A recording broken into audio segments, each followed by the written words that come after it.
So who's ready for Chapter 8 today? We are continuing to read in The Wonderful Wizard of Oz by L. Frank Baum here at the Caribou Public Library. Thanks for joining us today for our chapter book story time. I am Miss Erin, and I will be reading to you today. So Chapter 8 is called The Deadly Poppy Field. The Deadly Poppy Field? Yikes.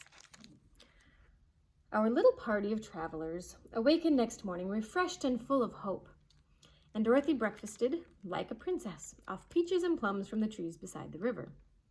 Behind them was the dark forest that they had passed safely through, although they had suffered many discouragements.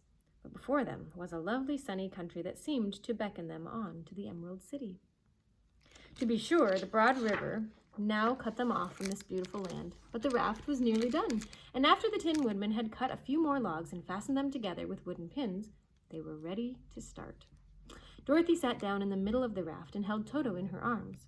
When the Cowardly Lion stepped upon the raft, it tipped badly, for he was big and heavy, but the Scarecrow and the Tin Woodman stood upon the other end to steady it, and they had long poles in their hands to push the raft through the water.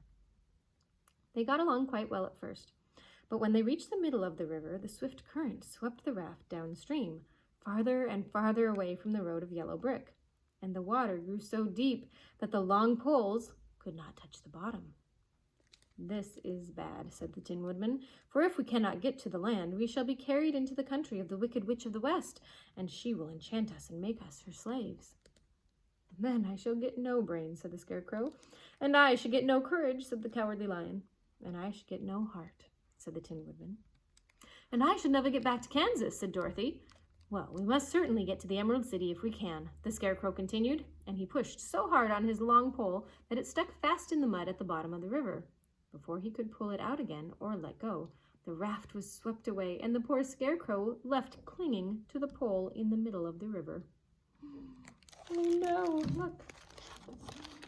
Here he is pushing with his pole, and then stuck in the middle of the river with no raft.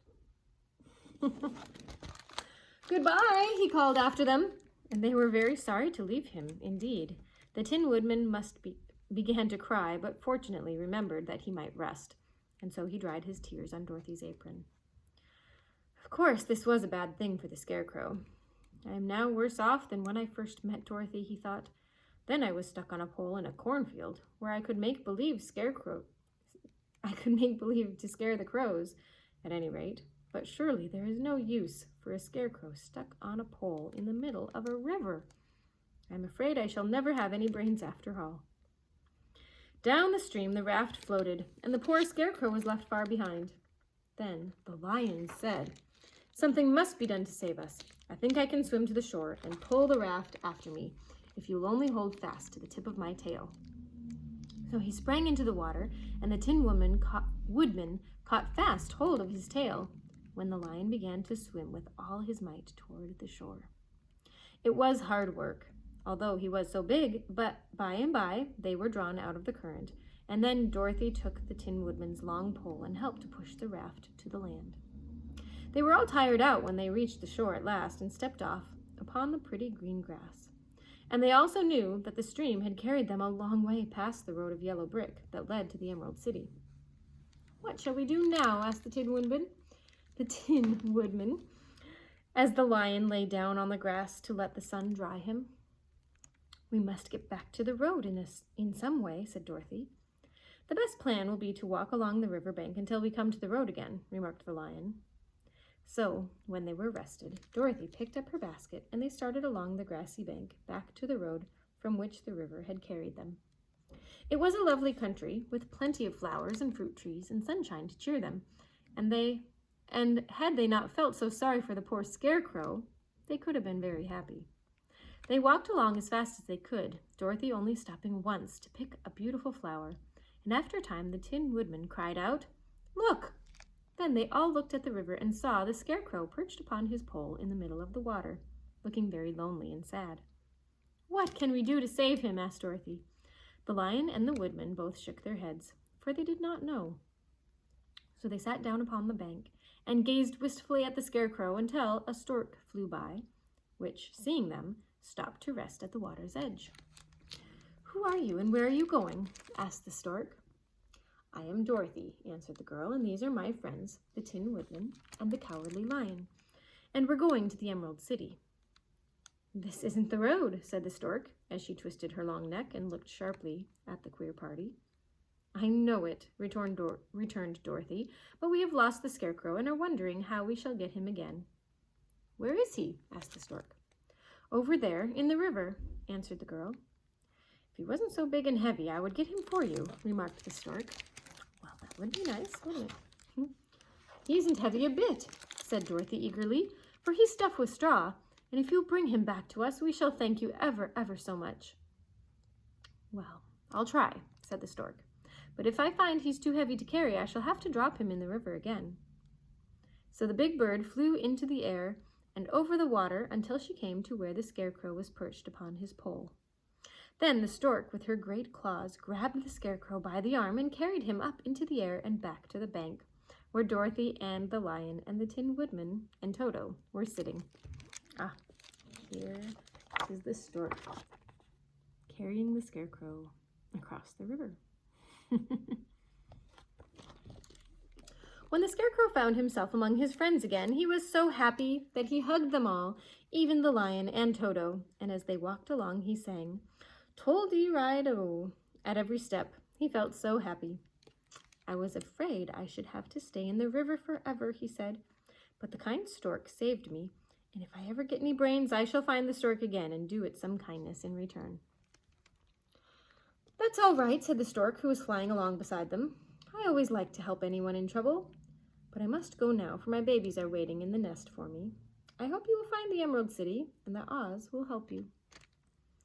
Thank you," replied Dorothy, and then the kind stork flew into the air and was soon out of sight. They walked along listening to the singing of the bright-colored birds and looking at the lovely flowers, which now became so thick that the ground was carpeted with them. There were big yellow and white and blue and purple blossoms, besides great clusters of scarlet poppies, which were so brilliant in color they almost dazzled Dorothy's eyes. "Aren't they beautiful?" the girl asked, as she breathed in the spicy scent of the flowers. "I suppose so," answered the Scarecrow. "When I have brains, I shall probably like them better." "If I only had a heart, I should love them," added the Tin Woodman. "I always did like flowers," said the Lion. "They seem so helpless and frail. But there are none in the forest so bright as these." They now came upon more and more of the big scarlet poppies, and fewer of the other flowers. And soon they found themselves in the midst of a great meadow of poppies. Now it is well known that when there are many of these flowers together, their odor is so powerful that anyone who breathes it falls asleep, and if the sleeper is not carried away from the scent of the flowers, he sleeps on and on forever. But Dorothy did not know this, nor could she get away from the bright red flowers that were everywhere about. So presently her eyes grew heavy, and she felt she must sit down to rest, to sleep. But the Tin Woodman would not let her do this. "We must hurry and get back to the road of yellow brick before dark," he said, and the Scarecrow agreed with him. So they kept walking until Dorothy could stand no longer. Her eyes closed in spite of herself, and she forgot where she was and fell among the poppies, fast asleep. "What shall we do?" asked the Tin Woodman. "If we leave her here, she will die," said the Lion. "The smell of the flowers is killing us all. I myself can scarcely keep my eyes open, and the dog is asleep already." It was true. Toto had fallen down beside his little mistress. But the Scarecrow and the Tin Woodman, not being made of flesh, were not troubled by the scent of the flowers. Here they are. Ooh. And the Lion is yawning, super tired. "Run fast," said the Scarecrow to the Lion, "and get out of this deadly flower bed as soon as you can. We will bring the little girl with us, but if you should fall asleep, you are too big to be carried." So the Lion aroused himself and bounded forward as fast as he could go. In a moment he was out of sight. "Let us make a chair with our hands and carry her," said the Scarecrow. So they picked up Toto and put the dog in Dorothy's lap.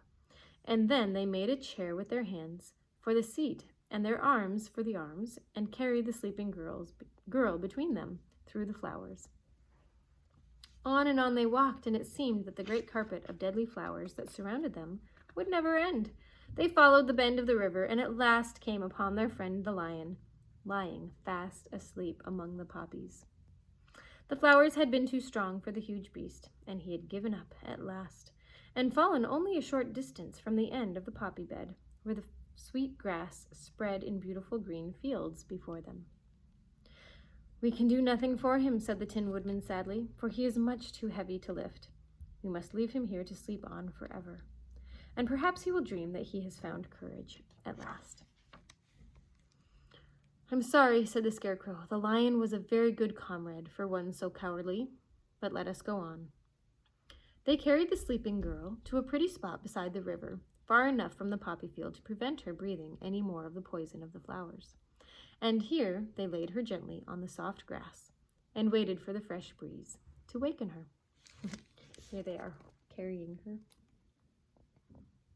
And that, my friends, is the end of Chapter 8. So we'll continue on with Chapter 9 next time. Have a great rest of your day. Bye for now.